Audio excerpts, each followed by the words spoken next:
today we will start with the introduction of carbohydrates, one of the most important biomolecules. Carbohydrates are the most abundant biomolecules on Earth.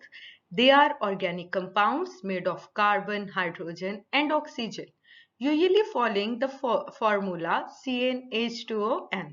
Because of this composition, they are also called hydrates of carbon. Carbohydrates are classified into different groups. The simplest sugars are monosaccharides like glucose and fructose. When two monosaccharides join, they form disaccharides, such as sucrose and lactose. Large polymers are called polysaccharides. Example include starch, glycogen, and cellulose.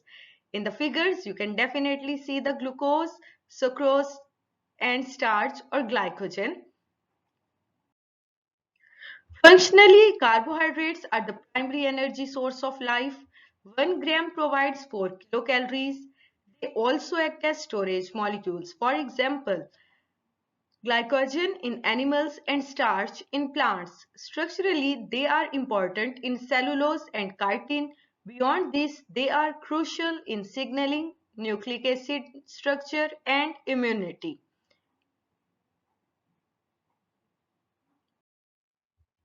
So in summary, carbohydrates are not just sugars. They act as fuel, storage molecules, structural materials, and communication signal for cells. That's your introduction to carbohydrates. In the next video, we will move to their classification in detail. So don't forget to like, share, and subscribe for more knowledge.